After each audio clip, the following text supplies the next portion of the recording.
बंदर और शर्नी की दोस्ती। तहरीर नंबर 2591। अपने दोस्तों को मुश्किल के वक्त अकेला नहीं छोड़ना चाहिए, उनकी मदद करनी चाहिए। चाहे जितनी ही बड़ी मुश्किल हो, हमेशा उनका साथ देना चाहिए। मंगल 24 अक्टूबर 2023।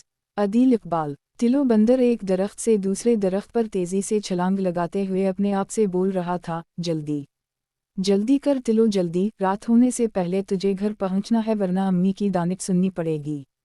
बचाओ बचाओ, अरे कोई है जो मेरी मदद करे, मुझे इस गड्ढे से बाहर निकाले। अचानक तिलो बंदर के कानों में आवाज़ आई। तिलो आवाज़ की सिमत बढ़ा और इधर उधर देखने लगा मगर उसे कोई नज़र नहीं आया। अचानक इसकी नज़र गड्ढे की तरफ गई तो वहाँ एक शर्नी फंसी हुई दिखाई दी। तिलो ने डरते हुए कहा, ये किया रानी शर्नी, तुम यहाँ कैसे फंस गई? मुझे नहीं पता तिलो भाई, मेरे बच्चे भूखे थे, मैं तो जल्दी जल्दी जा रही थी, इस गड्ढे पर बहुत सारे पत्ते पड़े हुए थे, मैंने जूं ही यहीं छलांग मारी तो एकदम से इसमें गिर गई। जारी है। ये कहकर रानी शर्नी रोने लग गई।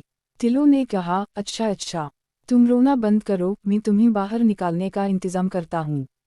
तिलो कुछ ही देर में कहीं से रस्सी ढूंढ लाया और कहा, ये लो, इसे मजबूती से पकड़ो और बाहर आ जाओ। कुछ ही देर बाद शर्नी बाहर आ गई। जैसे ही शर्नी बाहर आई तिलो बंदर डर के मारे दरख्त पर चढ़ गया कि कहीं शर्नी उसे ही ना खा जाए। रानी शर्नी ने कहा, अरे बंदर भैया, तुम मुझसे क्यों डर रहे हो? तुमने तो मेरी जान बचाई है, मैं तुम्हें शुक्रिया कहती हूँ, मैं तुम्हारा ये एहसान कभी नहीं भूलूंगी, आज से हम दोस्त हैं। तुम्हें जब भी मेरी ज़रूरत पड़ेगी, मैं ज़रूर तुम्हारी मदद करूँगी। तिलो ने कहा, अच्छा, अब मुझे जाना होगा, मेरी अम्मी मेरा इंतज़ार कर रही होंगी। रानी शर्नी ने जाते हुए कहा, मेरे भी बच्चे भूखे हैं, फिर मिलेंगे। वो दोनों एक दूसरे को खुदा हाफिज कहकर अपनी अपनी राह चल दिए। कई दिन ऐसे ही गुजर गए।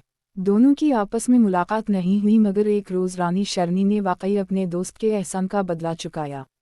हुआ यूं कि इस जंगल में एक चीता भी रहता था जो छप छप कर जानवरों का शिकार करता था। एक बार शिकार तलाश करते हुए वो इस दरख्त पर चढ़ गया जिस पर तिलो का बड़ा सा घर भी था। उस वक्त तिलो बंदर अपने घर की टहनी पर लेटा अखबार पढ़ रहा था और इसकी अम्मी किचन में फ्रूट चाट बना रही थीं। चीते ने इन्हें देखकर होंठों पर जबान फहराते हुए कहा, वाह दगड़ू चीते, आज तो पार्टी होगी पार्टी। दगड़ू आहिस्ता आहिस्ता आगे बढ़ा और एकदम से तिलो पर हमला करके उसे अपने पंजों में दबोच लिया। दगड़ू चीते ने गुस्से से कहा, अब तुझे कौन बचाएगा बंदर की औलाद? बचाओ बचाओ, अरे कोई तो इस जालिम चीते से मेरी जान बचाए। तिलो चला चला कर मदद के लिए पुकारने लगा। अचानक खुद को छुड़ाने की कोशिश में इसकी टांग फिसल गई और वो सीधा नीचे जा गिरा। दगड़ू चीता भी फौरन छलांग मारकर नीचे आ गया और आहिस्ता आहिस्ता बंदर के पास आते हुए कहने लगा, अब तो तुम्हारी टांग भी टूट गई, भाग भी नहीं सकते तुम। लेकिन अचानक से दगड़ू रुक गया और डरते हुए कहने लगा, रानी, तुम मेरे रास्ते से हट जाओ। रानी ने कहा, नहीं नहीं हटूंगी, तुम्हें नहीं पता तुमने किस पर हमला किया है? मेरे दोस्त पर हमला किया है। तिलो मेरा दोस्त है, एक बार उसने मेरी जान बचाई थी। फिर रानी ने दगड़ू को बहुत मारा, इतना मारा कि वो दुम दबा के वहाँ से भाग गया। तिलो बंदर ने रानी शर्नी का शुक्रिया अदा किया। रानी ने तिलो से कहा, अरे नहीं तिलो भाई, ये तो मेरा फ़र्ज़ था।